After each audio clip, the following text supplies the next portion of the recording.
Hi, welcome to the P.A.C.E, P-A-C-E, acronym, not a word, for the Northeast Ham Exposition in 2025. My name is Rory Griffin. My call sign is W4RJG. I live in South Boston, and it was a good way to get here this year. It only took about 12 hours. And you're wondering why a full 12 hours when Boston is not that far away from here in Marlboro?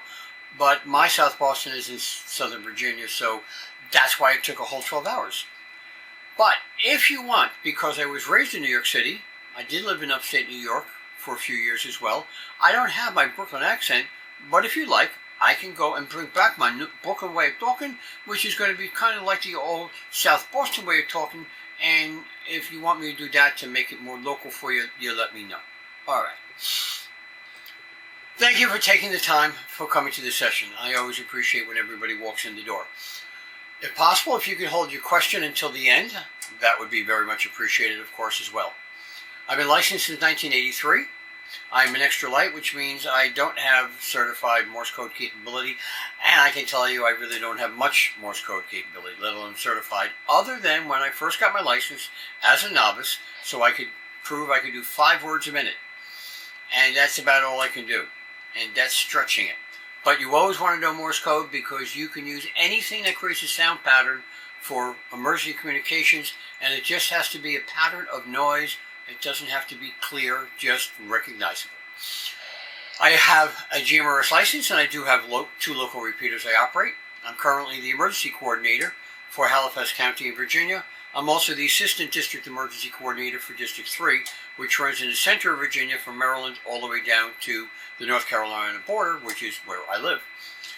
I've got areas and various communities experience in New Jersey and New York City because I lived in New Jersey, worked in New York City, and I got to be able to participate on both sides of the Hudson River. I am associated with CISA through the Auxcom program as a registered Auxcom trained operator, waiting for my final certification, and a COML, which is communication leader, and that also is waiting for various signatures. It'll take a little bit, but the knowledge itself can still be applied. I don't have to wait for signatures to say, you can now start using this knowledge. I'm a shares operator, involved on the HF side, and also I have an HF RMS station for shares, and it's not fully functional yet. One more thing to do, and we'll be off and running. I've done some other major events. The New Jersey Multiple Sclerosis Bike Fundraiser, and that ran up and down the shoreline. Always a pretty drive right there along the ocean. And it was the bicycle riders came and went as they could at the starting and ending gate, which is at the north end, and they would go as long as they could, turn around, come back. So we had ambulance corps up and down the entire Jersey shoreline all day long. So lots of different kinds of health and welfare traffic that would be going on, as well as SAG vehicles with bicycle repair kits, because things will happen. They get a flat tire, they need a tube repair kit. So they had a lot of interesting functionality you normally don't run into.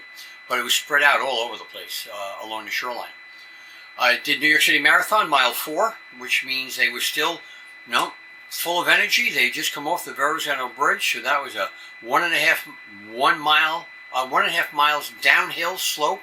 So that gave them extra energy to keep on going. So there was a lot of intensity that was running in front of us, and another level of intensity because I got involved after 9/11. So we had the very serious extra security that was around on the street level and on top of buildings.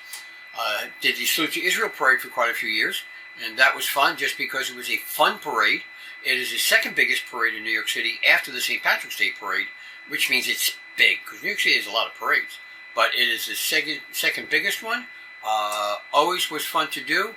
It was where we did various things of communication that was really important, because last year they went with a cell network, and that really didn't work out well. The cell phones worked, the people didn't know how to use them effectively, and we wanted to become the communications to help control the flow of the various groups coming out from all the streets down at the bottom of the parade, south of Central Park, if you know that part of New York City at all, and feeding into the parade coming up Fifth Avenue, And then now communication would have to confirm the order of those groups to the grandstand. So when they got announced, it would always be done in order, because there were, I don't know, 100 different groups, so they didn't all know each other.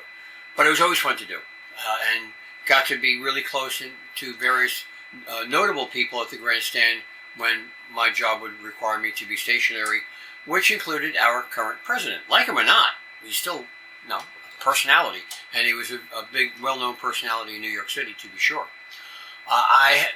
In 2022, I did the first field day in my county.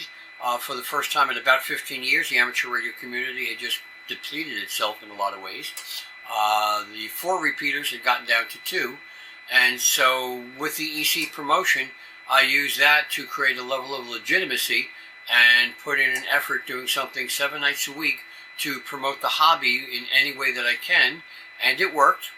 Somehow I don't even know how it worked, but it worked, and we have now grown lots of operators, some new operators, and now we have all the repeaters back up and running.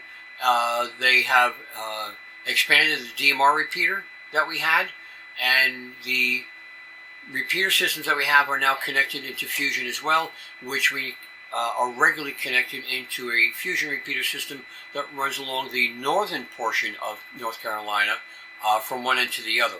So we have nice expanded communication for fun and things about the hobby, and find other interesting people all around. And be surprised how many people are not initially from North Carolina. So with that, it got me going in a lot of other different ways. So I became active now in various national nets and groups promoting effective MCOM communication capabilities for the average operator. What I mean by average is these aren't programs designed for the leaders only. This is just for whoever wants to be involved in MCOM. And I am an alternate network control station for WinLink Wednesday. If you don't know what that is, it is every Wednesday a net to do a WinLink message. You only need to do one, but it makes sure that your software stays up to date, and it keeps your muscle memory going a little bit if you don't use WinLink a lot, especially if you're doing MCOM and you're going to be for a few hours operating a WinLink station. You want to make sure that you know how the whole thing works.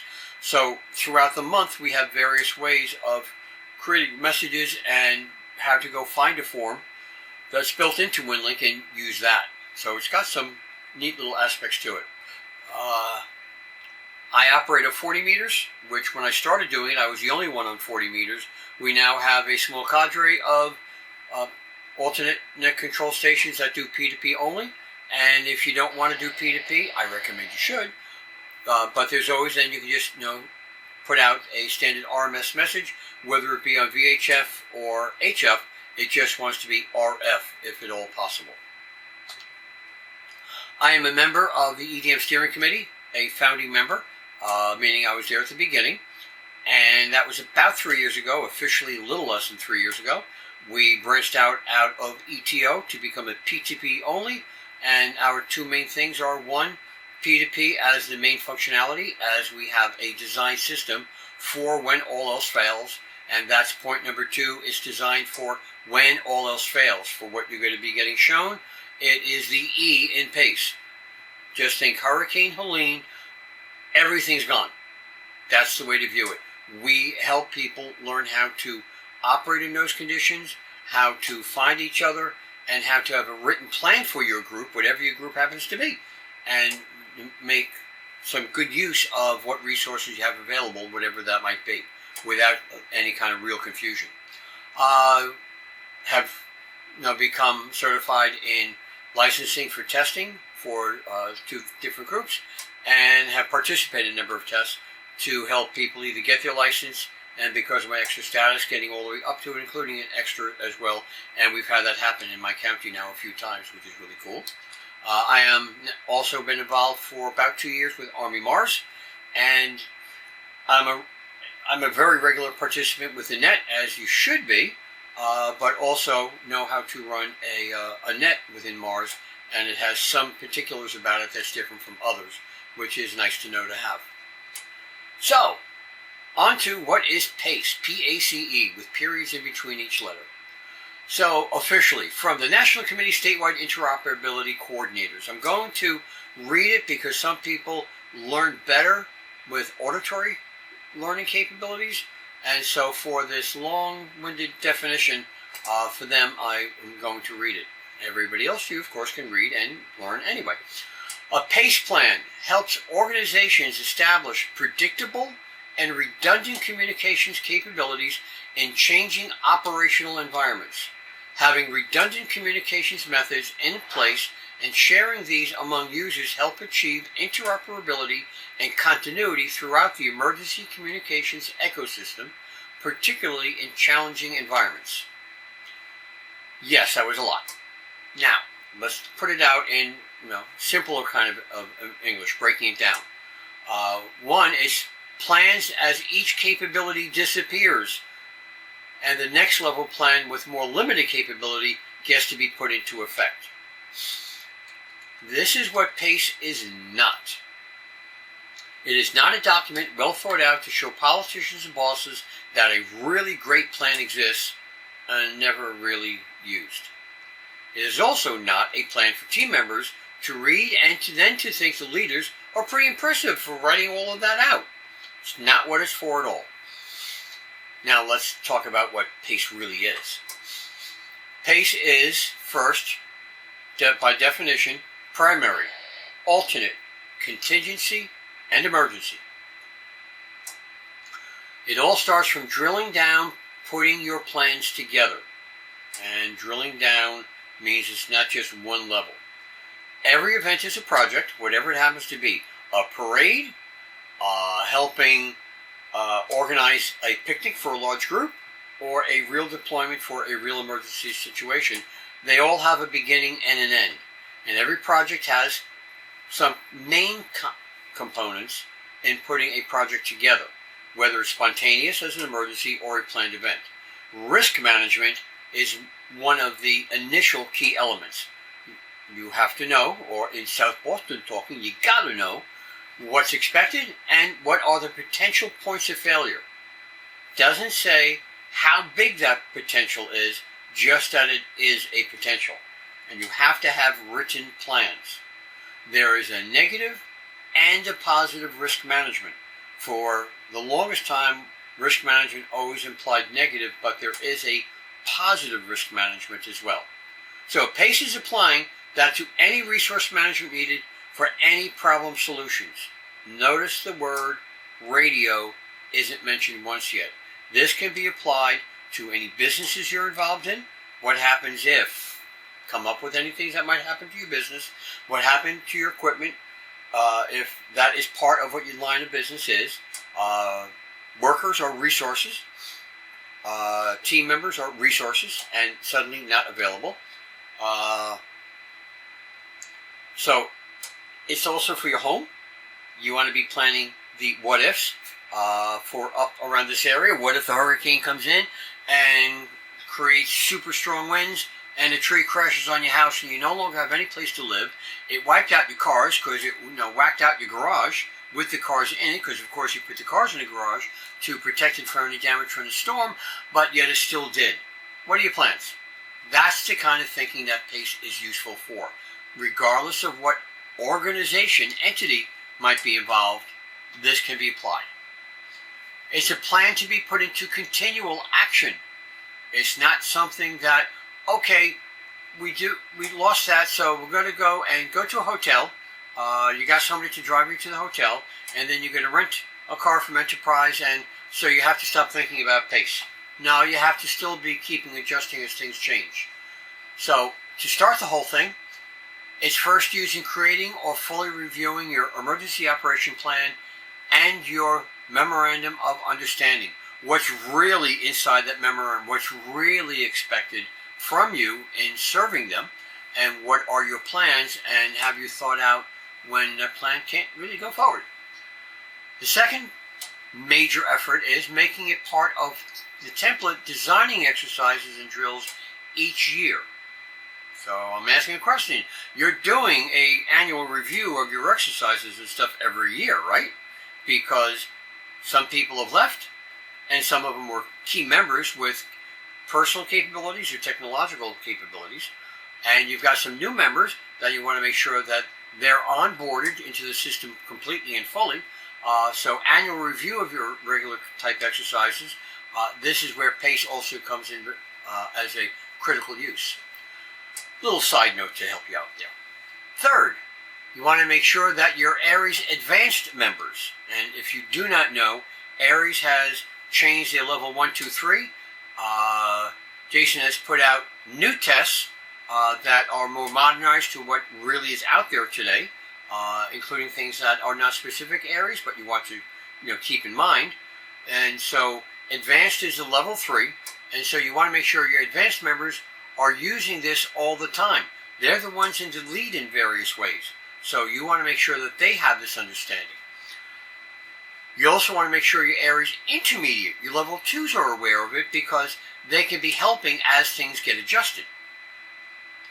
And even in non-ARRS MCOM groups that you work with, if you have relationships with a Red Cross with some of their communication units, Salvation Army has some communication units, mostly HF. I understand that that's back up and running. Any other group that you might be working with, keep this in mind in working with them. And if they look a little weak, you might be wanting to help them with this kind of thinking, just to help them become better. It's always best so when the critical needs occur, everybody's at their best capability for what resources are available. Now, with P.A.C.E, we're going to go through each letter, and this is the first letter, primary. This is when you have all your resources. Everything's fine. All the stuff is good. Resources are the hardware, component operators in front of them. All the wires are there. None of them are frayed. Yay! Just the way you like it. It meets the needs of your served agencies. Top of the line first always. It's not what you can do. It's what they would like you to do for them. Like can also can be translated to the word need. Now, this is where I'll bring in positive risk management process. And by that I mean is, here in our kind of a world, let's say you hear the opportunity that you can get a grant so that you might be able to get a trailer and get it supplied with shelving and some electrical wiring in it, and then you get to put whatever in it that you want. And they have grants available. Did you take advantage of that grant? Did you pursue it? Because a positive risk is something that is a risk to have to go after, and if you don't get it, you're going to lose out in some which way. But it's not that you've lost something, but the potential for gain is something that is a potential. You want to translate it into reality. So don't miss out on those kind of positive capabilities that you might be able to get. That would be positive risk management. And again, that's part of your annual review. People who are connected to grant methods that are out there. Here in Virginia, our emergency management for the state does have some grants that they make available for all sorts of types of things. Make sure that you're keeping an eye on what is your state's doing to say, ooh, let's use that money, see if we can get a grant out of them. And maybe be a bit entrepreneurial if resources are available to acquire. And that's part of positive risk management. Or just be looking out there. Entrepreneurial is you kind of make things happen. If you're looking to, let's say, get into Arden, using the Wi-Fi to create a local control secure internet on site, wherever you happen to be, you want to be having somebody keep an eye on eBay and Amazon for used equipment to help get you started. That would be an entrepreneurial way of thinking. The next letter is A, alternate. Now, this is when most or maybe some of your resources are available. You're feeling it. You're not in pain. You feel something, a little sore, but you're not in pain yet. And it can be due to the effects of the disaster. Your members are impacted or loss of equipment. It does happen. We've already lived through a COVID-19, but let's say there's just a major viral flu that has hit, and since most of us are no longer under the age of 50 who participate in this, we're a little more susceptible to a flu virus. So it's more of a pandemic situation where the people are impacted, the equipment's sitting there just fine. So that's alternate. No, there's some kind of an impact going on. And that's when you start thinking out the negative risk management in putting your plan together.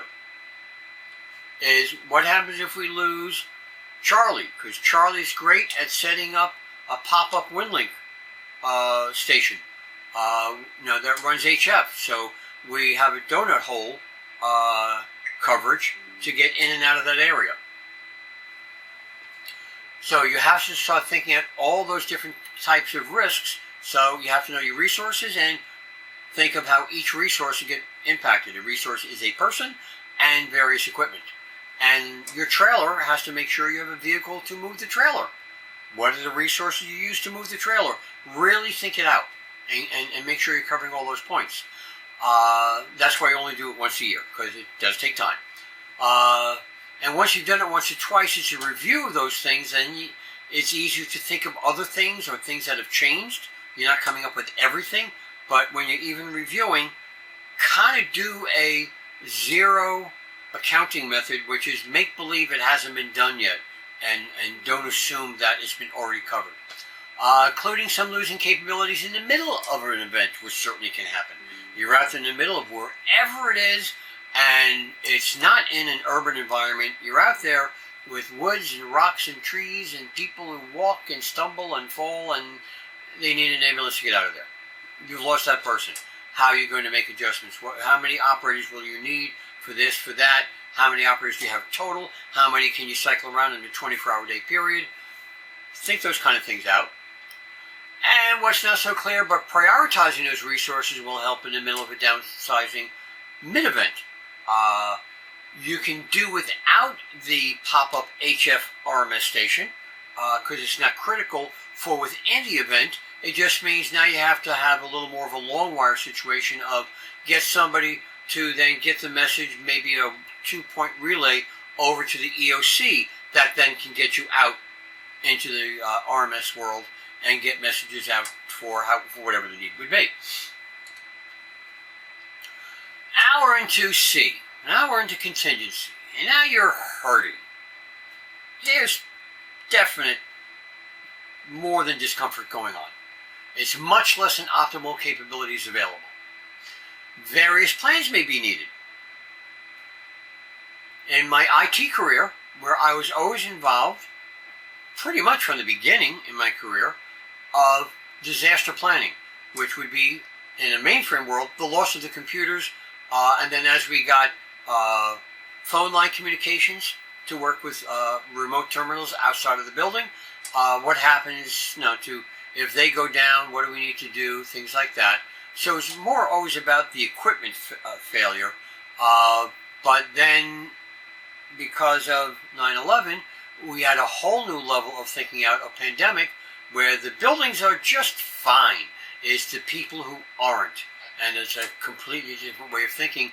You need to do both. Loss of equipment and loss of people as two unrelated things, but actually can be concurrent as well. So each one needs to be identified separately first. Then you want to apply those two losses to create all of your potential thinking of just how bad is it going to be. Because we're already in a contingency. It's going to be bad, but how bad can it be that still is under this contingency? What's your bare minimum would be one way to be thinking about it. What is your absolute bare minimum to make things happen in the support that you want to give? And at this level, it would be less structured, but more points to consider. If you can't get any guaranteed pop-up VHF or HF station, what are the various things you can do without it? Maybe it's you're stringing along 1 or 2 mobile units, and the in-between mobile unit is dual band mobile. So he receives on one band and retransmits out on another one. So he acts kind of like a jumping point repeater without actually being a repeater. But he's just extending the line out from point A to point C by being a point B to make it all happen. Now it's emergency. Now it's bad. Now it's really bad. I've lived through it a number of ways. So I'm going to tell you the little stories to let you know I understand E.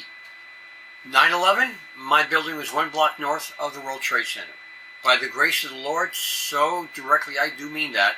I worked very late that night and had been working so many late hours that I had the opportunity to go to the Vista Hotel, which was right there at the North Tower. But I went, no, I haven't seen my family much. I don't have to go to work early in the morning on time. So let me just be there in the morning, see my kids, because I know I'll have to be working late again for coverage for the new things that we would be working on. That was going live that Monday night. And it did.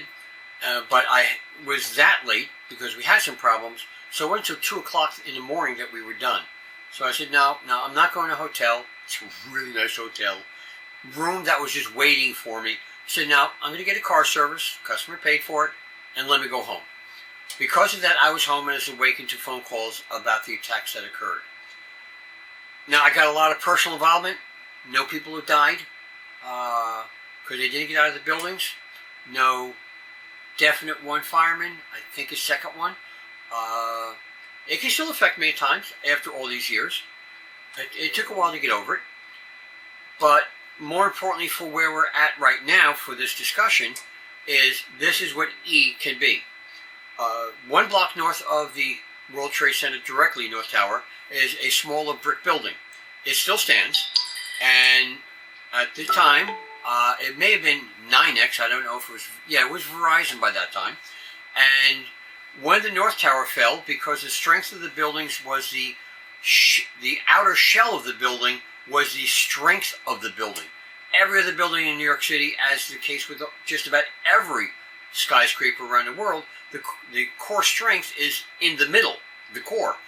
But the core strength of the World Trade Center, by design, because of earthquake potential, it was the skin that was super strong. So when the building fell, it imploded within the skin, contained the fall of the building, which is why, I mean this sincerely, only over 3,000 people died.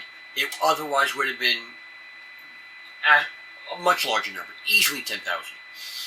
But when that came down, one of the big sheath skins that was still very much attached to itself as coming down, went up against and slid along the south side of that Verizon building and went down through the street. When it went through, the following happened within, figure 3 seconds. It cut through all the regular landlines from all the buildings, hundreds of buildings, all throughout Lower Manhattan. It was the main exchange. And so they all got cut instantly. So that meant landline telephone service was gone.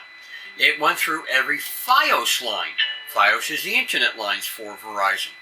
So that meant all internet capability was destroyed. So all phone systems that ran on FiOS, internet-based, they disappeared, as well as all communication systems that used the internet for communication was gone. That's it. Then it went and cut through the water main that was down there. Everything's down in the street in Manhattan. And then it flooded all the equipment, so nothing was going to be working. No, go in there, quickly repair things. It was now just turned into a total disaster. So all Verizon-based capabilities disappeared. Of course, when the North Tower fell, that's where the TV and radio tower was sitting up on top. And you look at pictures, and it's a black and white tower. That tower was 30 stories tall of its own accord. It was taller than quite a few buildings in New York City, and certainly than most buildings all around America, except in the heart of major New York cities. So it was quite tall. It had lots of communication networks, mostly broadcasting. But also on top of that was, obviously, all New York City emergency communications would be up there because it would cover all of New York City. New Jersey State Police, the northern sector, ran off of that, and it got into all parts of New Jersey on the north part. So New Jersey State Police suddenly had to go flipping to their backup systems. All kinds of other repeaters that were up there, because I had been up on top of the South Tower looking at all the antennas on the South Tower and lots of them over on the North Tower. So lots of communication facilities disappeared, and then later in the day the New York City EOC was already evacuated because there was a fire in that building, and then it collapsed, not directly from the planes, but because of the fires that developed and because of the 8 tanks of diesel fuel to run the generators caught fire. It's a slower burning, but eventually that building collapsed. So New York City lost its main EOC for the entire city. So it had to go through all kinds of other contingency planning as well when the North Tower fell. So in a matter of a few minutes, major communications, RF and wired, was gone instantly, affecting New York City and surrounding state. So that can happen due to man-made events. That would be the summary point. About 2 years later, Hurricane Sandy came through, and it wasn't a typical hurricane, but it had a very low pressure, so it flooded parts of Manhattan that never were flooded like that before. New York City subway system flooding pumps couldn't keep up for a day or two. Staten Island, which I grew up on, there was flooding in areas where the ocean never ever got to before, but it did this time. Over in New Jersey, where I was raising my family, the winds were super strong. A tree on the hill that I was living on, which was about a 20-degree angle, maybe 25, a large oak tree was blown uphill, uprooted uphill. Now, expand that out to all the established suburbs with all the power lines that ran on the utility poles through all the oak trees that have been planted and now all full bloom and big and luxurious, and they took down thousands of lines and hundreds of transformers. So we were out of power where I lived for 10 days. So anybody with any kind of a backup system, it got drained. Gas station, therefore, and that would include diesel fuel, didn't have power to pump at all. So diesel fuel for backup generators for first responders had to be imported differently than had ever been done before, and it couldn't be done anywhere close to where we lived. They had to go way west into New Jersey or even into Pennsylvania to find fuel sources to be brought in. So I've seen a man-made event that cut out communications all over the place. All the ham radio repeaters that were in that affected area, which is, I don't know, a couple hundred square miles. First responder units had to be dealt with differently than usual. And cell phone towers were out because they didn't have their backup power. So I've seen it where just nature will cause these kind of things. The latest one would be what recently happened with Hurricane Helene, where a hurricane, for those who are not aware of Appalachian Mountains in the southern end, hurricanes never stay hurricane force once they get, 300 miles or so inland. Whether they come in straight off the Atlantic Ocean, and certainly if they run up the Florida panhandle and run and tear through Georgia, South Carolina, and then once you get that far inland, it's no longer hurricane strength or barely hurricane, but Hurricane Helene stayed hurricane strength into the Appalachian Mountains. The mountains and just the structure of the mountains, it didn't have the capability to allow the water to just flow out very quickly and safely, like in all the lowland areas, because of hundreds and thousands of whatever years of developing that flooding capability, taking the water away. And the water would be, they had rivers 30 feet above level. 30 feet. And it happened in a matter of hours because there was that much rain and it all got concentrated into the valleys inside of the mountains. With that, it took all kinds of communications and wiped them out. I mean, wiped out. Not that they were disabled. They were gone. Tower was gone. So for that whole swath going into the western part of North Carolina, up into Kentucky and Tennessee, they have never experienced anything like that before. They lost everything. That would be emergency. So we have seen it happen. You have to plan for it because that proved you just never know. So be ready. Think it all out. So that means, so I wrote down here, maybe a cell phones or not, portable electricity or not. I'm saying or not because you could be losing some parts, most of it, but plan for not on everything. Except that you have people at home. What we teach in EDM is you could be safe at home and you have your emergency capabilities, you have your emergency power sources, and you have secured enough equipment that you can actually get on the air and start providing radio support. Either just local community or involved with a group like ARRL's. But you have to be ready for any and all of your usual ways of providing support. Don't exist. What can be done at the most basic, minimal level. So you have to be able to not only know what it is, but to have a plan written out so everybody knows. A key part of what we do in ETM is so everybody knows what can be available. What operators do say that yes, they can get on the air, and where are you going to go to find each other? You got to know HF propagation. You have to have assigned frequencies ready to go.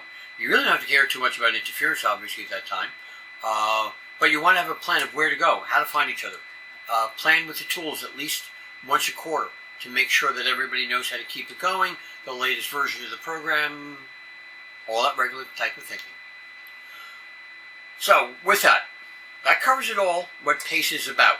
I'm kind of glossing it over. There are some people who explain it a lot better, but for those who haven't been introduced to it at all, I want to make sure that you do have this at least as a starting point for you.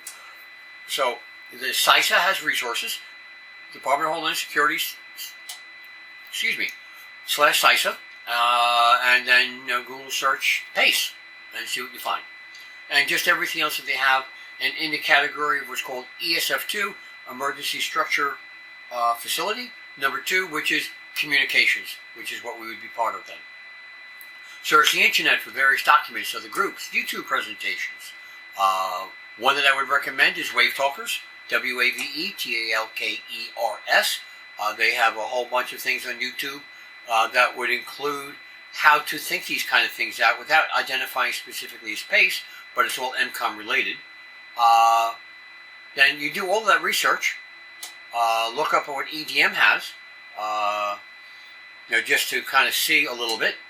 We don't have a lot of public stuff, but just know what we're about as another way to how to think things out. And then when you get all that information, then pull out what's important for you, what's salient. What are key things that you know that you want to consider. Heat stroke is not going to be a big thing up here. It is for Florida. Snow up here is a big thing. Not for Florida. Hurricanes, that you guys got in common. Now, I've worked in an urban environment in Manhattan, and because of 9/11, I've worked in Midtown Manhattan and Lower Manhattan. So each part has, some very, very different needs from an urban perspective. I've lived in a crowded suburban world. I grew up in a semi-rural suburban world. I now live in a rural world.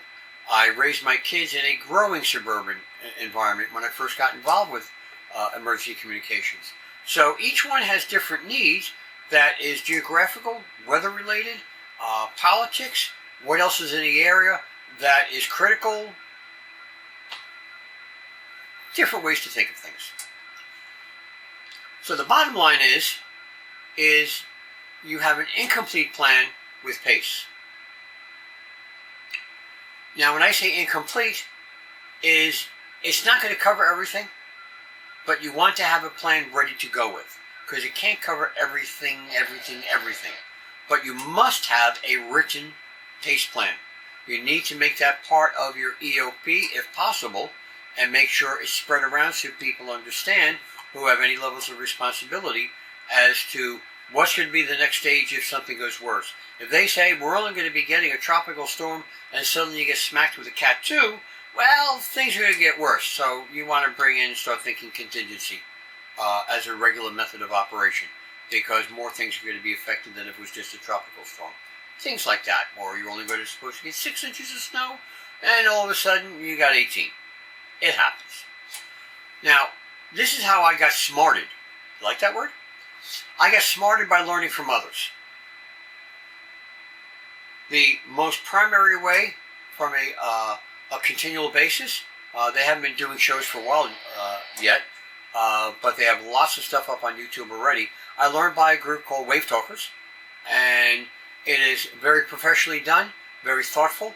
They don't try to cover everything. They cover everything they can within that 1 hour or longer presentation, and it's done with very experienced people. They know what they're talking about.